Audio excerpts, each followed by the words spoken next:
नमस्कार, India news UP Uttarakhand में आप सभी का स्वागत है। मैं हूं राहुल राजपूत। आप देख रहे हैं स्पेशल रिपोर्ट। एक दुनिया जो सिमट कर रह गई है, एक दुनिया जहां बेचारगी पसर चुकी है, एक दुनिया जहां मौत की हवाएं बहती है, एक दुनिया हर कोई सरकार से आस लगाए जहां बैठा है, लेकिन उसी बेबस दुनिया के लिए कोई कुछ करने को तैयार नहीं। वो इंतजार है, उसे मदद चाहिए।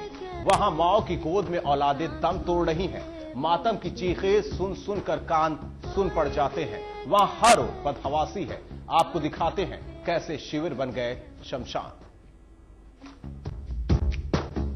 दिल पे चोट है, आंखों में सोज है। दिल पे चोट है, आंखों में सोज है। कोई जिए कैसे, सांसों पे बोझ है। कोई जिए कैसे, सांसों पे बोझ है।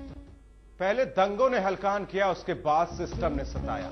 एक बेबस दुनिया शेरों में दफन होकर रह गई है। तस्वीरें देखेंगे तो कलेजा मुंह को आएगा। मुजफ्फरनगर दंगा पीड़ितों की हकीकत को जानेंगे तो कहेंगे ये शिविर नहीं, शमशान है। दिल पे चोट है, आंखों में सोज है। दिल पे चोट है, आंखों में सोज है। कोई जिए कैसे, सांसों पे बोझ है। कोई जिए कैसे, सांसों पे बोझ है।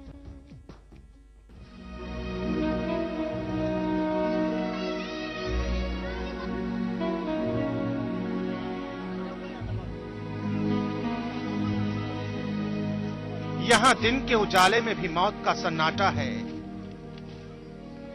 रैन बसेरों से रैना गायब। कहीं बच्चे भूख से बिलबिलाते हैं, कहीं मां अपनी औलादों की मौत पर फपक पड़ती है। पहले दंगों ने सताया था, अब सिस्टम से शिकायत है। सुनवाई करने वाला कोई नहीं, इसलिए कैमरे पर दर्द बयां होता है। बच्चों की मौत होगी सर्दी का, न कपड़ा है, न रजाई है, न दिखाने के लिए कोई पैसा है। बच्चे बीमार चल रहे हैं बहुत ज्यादा, न कोई मदद हो रही सरकार की ओर से। यहाँ से कुछ भी नहीं मिल रहा, सब परेशान है। खाने की भी तंगी है। क्या है, किसी ने 2-1 किलो आटा दे दिया, उससे क्या हो रहा है, साग नहीं, सब्जी नहीं, ढंग से कुछ भी नहीं मिल रहा। सर्दी की वजह से ये बच्चे की मौत हुई है। हमारी 3 साल का बच्चा था हमारा।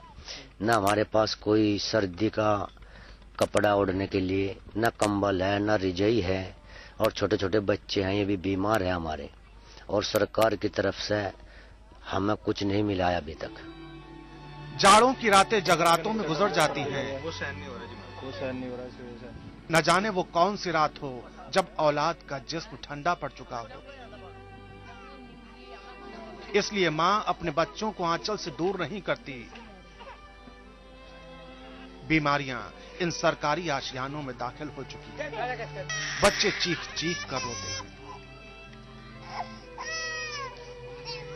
हम बैठे सेक रहे थे, वो उसमें पूर में गिर गया। डॉक्टर नहीं आते हैं दवाई देने के लिए? डॉक्टर कल ही आए थे जी, यहाँ दिल्ली से। कल ही दवाई लाए थे हम। 10-15 दिन तक यहाँ डॉक्टर नहीं आ रहे थे। 3 रोज हो गए। बहुत सर्दी की वजह तो हो रही है जी। करीब 25-26 मौत हो चुकी है। डॉक्टर वगैरह कोई नहीं आता है यहाँ, ना कोई सुविधा नहीं है यहाँ की। यहाँ के सीएम से भी अगर बात करते हैं तो बोलता है कि मैं टीम से अभी कह रहा हूँ। 3 महीने उस न कहते को तो आज तक तो शायद खाना हो मेरे अपने हिसाब से, और खाने का इंतजाम था वो भी बंद करा दिया सरकार ने। और जनाब दूध का इंतजाम था, वो दूध का भी बंद करा दिया। जो नौनिहाल हैं वो मौत से बेखौफ हैं। खुला मैदान उनके खेलने का अड्डा है। उन्हें पता है उनकी मां खुद भूखी रहेगी, लेकिन उनको खाना जरूर देगी। इन भावी कर्णधारों को सिस्टम से भी कोई शिकायत नहीं। ये जहन्नुम में भी जन्नत तलाश लेते हैं। तो हमारे पास कंबल है जी, ना रजाई है जी, और गवर्नमेंट की हमारी कोई सुविधा नहीं जी किसी भी तरीके की, और हमारे पास कोई भी सुविधा नहीं किसी की तरीके की जी। तिरपाल वगैरह जो है कोई ऐसी वो नहीं है जी। 2 साल की थी वो, सर्दी से हुई जी। डॉक्टर को दिखाया, काफी दूर डॉक्टर है यहाँ से, बुढ़ाना ले गए थे जी। यहाँ से के डॉक्टरों से आराम नहीं हुआ जी कुछ भी। तो डॉक्टर ने क्या बताया जी? ठंड की वजह से ही। शामली और मुजफ्फरनगर के शिविरों में मौत की हवाएं बहती हैं। सरकारी मातहत इस ओर नहीं आते, वो अपने बिस्तरों में दुबके होंगे, और यहाँ शिविरों के शमशान में जिंदगी की जंग जारी है। मुजफ्फरनगर से धर्मेंद्र, शामली से गौरव, इंडिया न्यूज।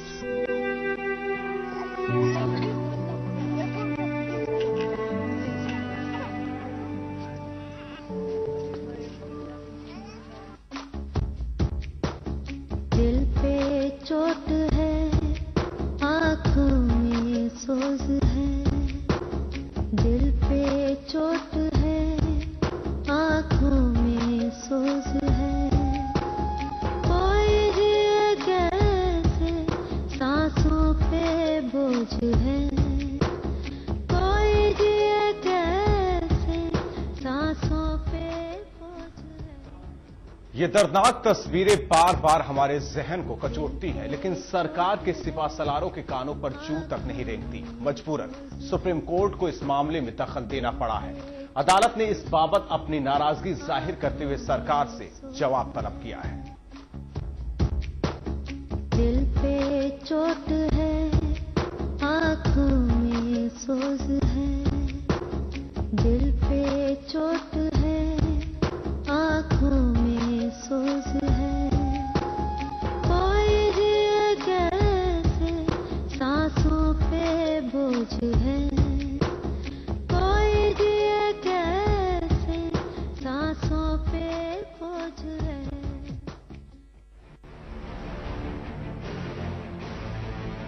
ये दर्दनाक तस्वीरें बार बार हमारे जहन को कचोटती हैं, लेकिन सरकार के सिपासलारों के कानों पर जूं तक नहीं रेंगती। मजबूरन सुप्रीम कोर्ट को इस मामले में दखल देना पड़ा। अदालत ने इस बाबत अपनी नाराजगी जताते हुए सरकार से जवाब तलब किया है। राहत कैंपों पर टूटी आफत, कब रुकेगा मासूमों की मौतों का सिलसिला? सुप्रीम कोर्ट ने लिया संज्ञान। राज्य सरकार को लगाई कड़ी फटकार। मुजफ्फरनगर के राहत कैंपों में ठंड से हुई बच्चों की मौत के मामले में सुप्रीम कोर्ट ने राज्य सरकार को जमकर लताड़ लगाई है। इंडिया न्यूज ने खबर दिखाई थी कि दंगे के बाद राहत कैंपों में रहने वाले बच्चे और बुजुर्ग ठंड की वजह से किस तरह से दम तोड़ रहे हैं। इस मामले में सुप्रीम कोर्ट ने यूपी सरकार की जमकर फटकार लगाई और राहत कैंपों में रह रहे दंगा पीड़ितों को तुरंत जरूरी सुविधा मुहैया कराने का आदेश दिया है। मुजफ्फरनगर के मामले में कोर्ट बहुत चिंतित है। वहां बच्चों की मौत हुई है, 50 बच्चों के आसपास, जो times of India, Indian express, Hindustan times सबने रिपोर्ट किया है, टीवी चैनलों ने भी रिपोर्ट किया है। कोर्ट के डायरेक्शन के बावजूद भी उनको फैसिलिटी नहीं मिली है। लेकिन कोर्ट साथ में इसलिए भी चिंतित है कि केवल कैंप ही नहीं बल्कि दूसरे जितने गांव हैं उनको भी फैसिलिटी मिलनी चाहिए। जो हमने कोर्ट से कहा कि खाली कैंप ही नहीं बल्कि सारे गांवों को जो कि अफेक्टेड है सब में ये फैसिलिटी है, सब में ये प्रॉब्लम है, सबको बराबर सुविधा होनी चाहिए। स्टेट ऑफ यूपी ने एक्सेप्ट किया है कि हम कल से ही इस चीज को पूरी तरह से खुद अपने कंट्रोल नियंत्रण में लेकर के इसको पूरा करेंगे और इसकी रिपोर्ट फाइल करेंगे। आपको बता दें कि मुजफ्फरनगर दंगा पीड़ितों के लिए राज्य सरकार ने शिविर बनवाए थे, लेकिन सरकारी मशीनरी की अनदेखी की वजह से शामली के शिविर में ही 30 से ज्यादा लोग काल के गाल में समा चुके हैं। इन मौतों में 27 बच्चे भी शामिल हैं। जाहिर है मामला लगातार गंभीर होता जा रहा है। अब सरकार के ऊपर अहम जिम्मेदारी है कि वो सुप्रीम कोर्ट के रुख के बाद क्या रवैया अपनाती है। Bureau report, India news.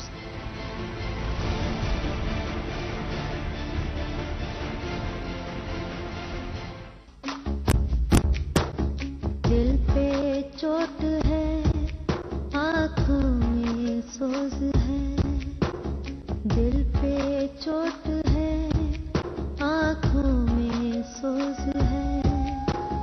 कोई जिए कैसे, सांसों पे बोझ है। कोई जिए कैसे, सांसों पे बोझ है। अगर सरकार सियासत में उलझी न होती तो शायद उसे शमशान बन चुके शेरों की खौफनाक तस्वीरें भी दिखाई देती। सवाल उठता है कि अगर वाकई सरकार ने इन शिविरों पर करोड़ों रुपए फूके हैं तो शिविरों की ये हालत क्यों है? आँखों में सोज है। कोई जिए कैसे, सांसों पे बोझ है। कोई जिए कैसे, सांसों पे बोझ।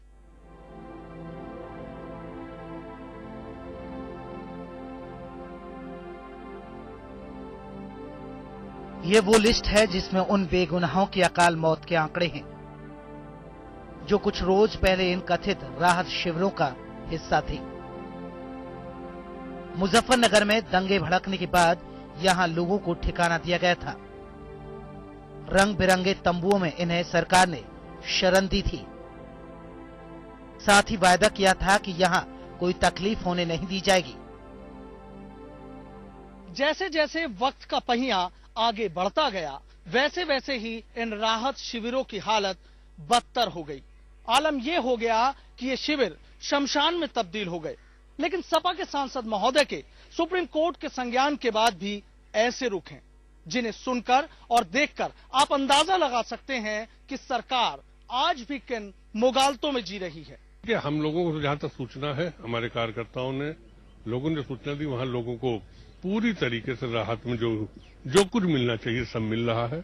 फिर भी अगर कोई कमी है तो राज्य सरकार उसको दिखाएगी क्यों कमी रहेगी, क्योंकि हमने कोई पैसे के प्रबंध में कमी नहीं रखी है। सप्लीमेंट्री बजट में भी हम 900 करोड़ रुपए रिहेबिलिटेशन के लाए, तो हम कोई कमी नहीं होने देंगे, ये हम विश्वास दें। सरकारी खजाना खाली कर दिया गया, इन बेबसों पर धन भी लुटाया गया, ऐसा सरकारी सिपासलारों का जरूर कहना है। लेकिन लगातार बढ़ते बेगुनाहों की मौत के आंकड़े ही सारी कहानी बयां करते हैं कि कितनी राहत इन शिविरों तक पहुंची होगी।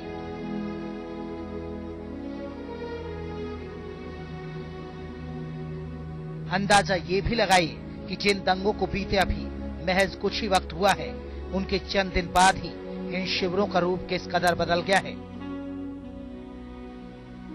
Bureau report, India news.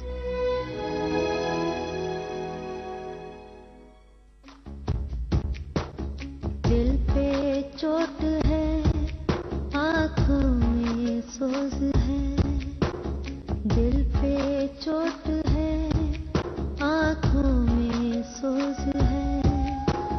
कोई जिए कैसे, सांसों पे बोझ है।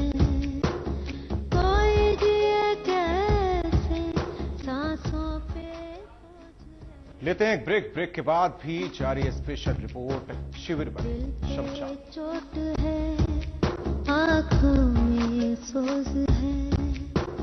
दिल